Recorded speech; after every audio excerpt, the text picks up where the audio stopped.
풍수를 사랑하시는 풍수학인 여러분, 안녕하십니까? 오늘 간만에 지나간 책들 속에서 일본의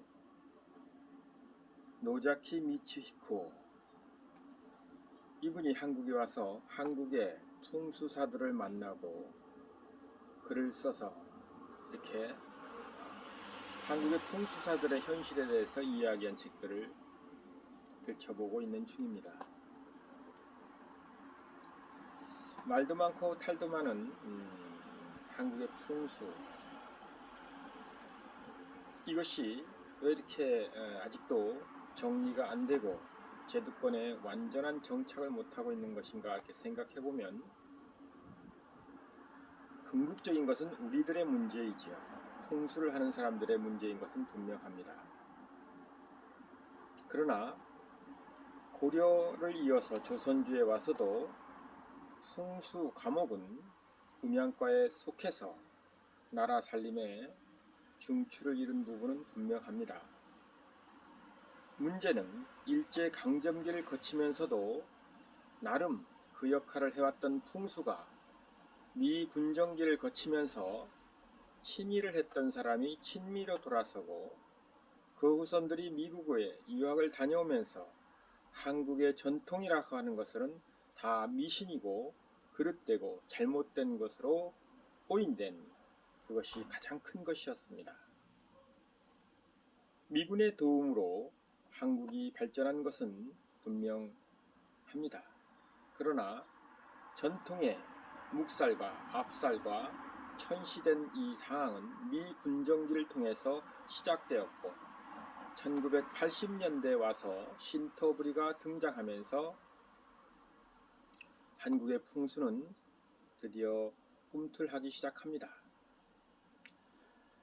그러나 최창조 교수님을 위시해서 수많은 풍수인들이 노력하였지만 대부분 그 앞선 풍수사들은 사라졌고 다시 과거를 찾아서 연구하고 돌보았던 우리 풍수학인들은 최창조 교수님을 의시해서 다시 시작된 것은 분명하고, 그러나 최창조 교수님의 그 기인적 강한 선비적 그 골수는 결국은 끝까지 풍수를 안아서 돌보는 데는 미약하였다 생각합니다.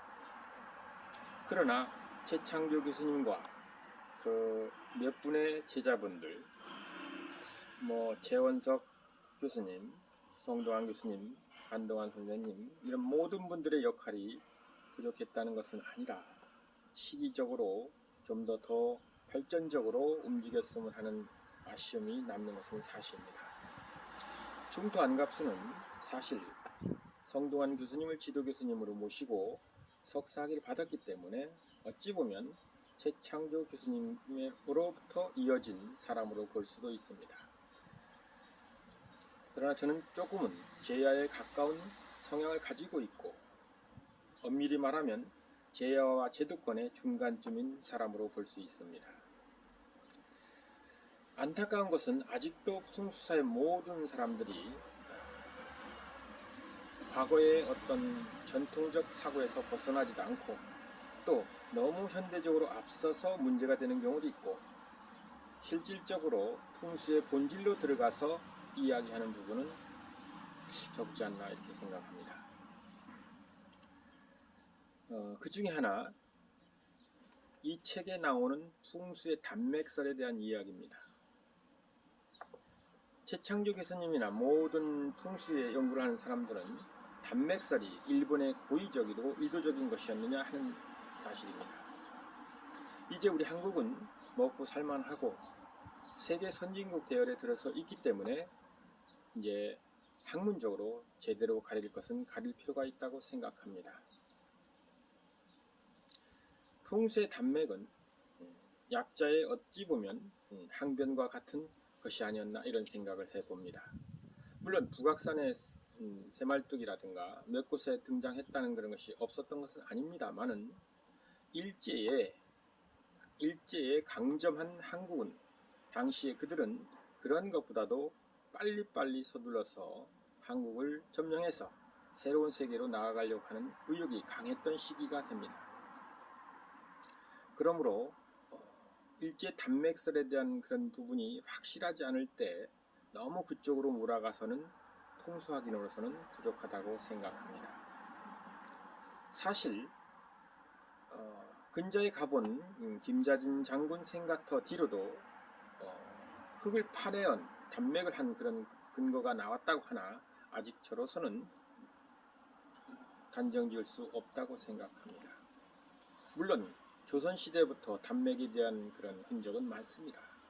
해안대군, 전주 가까이 있는 해안대군 묘소의 뒤에 뜸을 뜬다든가 이런 부분들은 실제 있었던 일이고 보여지는 일입니다.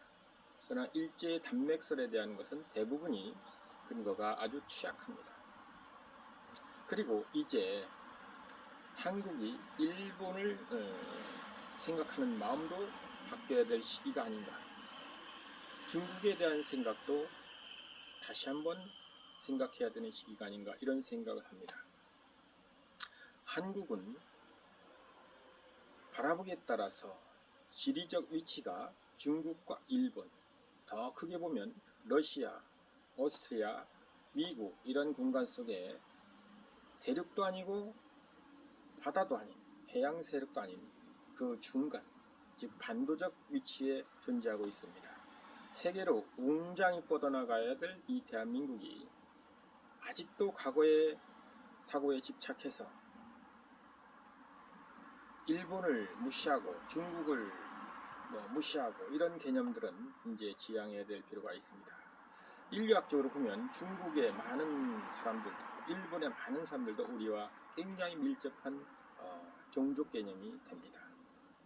민족이라는 개념을 떠나서 이 시대에서는 같은 사람으로서 생각할 필요가 있고 극우 보수적인 일본의 우익 세력의 소수들 때문에 우리가 일본을 바라보는 시각이 편협해서는 안 된다 생각합니다.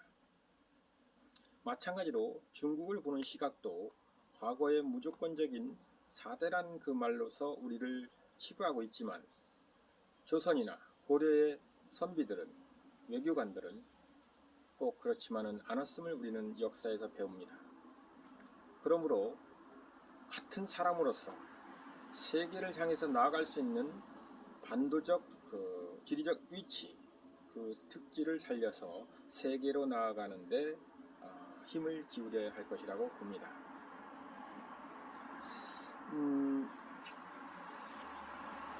하나의 책이 생각을 깊게 끌고 갑니다. 저는 대한민국의 역사와 문화를 좋아하는 사람으로서 그 중에서 풍수를 업으로 하고 있는 사람이기도 합니다. 그러나 풍수는 돈이 나오는 것도 밥이 나오는 것도 사실 어려운 현실입니다. 그러므로 그러하기 때문에 돈에 집착해서도 안 되고 풍수의 본질에 더 적극적으로 나아가야 될 필요가 있다고 중토는 생각합니다. 10월 8일 오늘은 가을로 확실히 들어간 듯 굉장히 쌀쌀합니다. 여러분이 이 환절기에 건강히 잘 지켜서 더 멋진 풍수답사에서 뵐 수 있기를 희망합니다. 간단하게 하루 인사를 드립니다. 중토였습니다.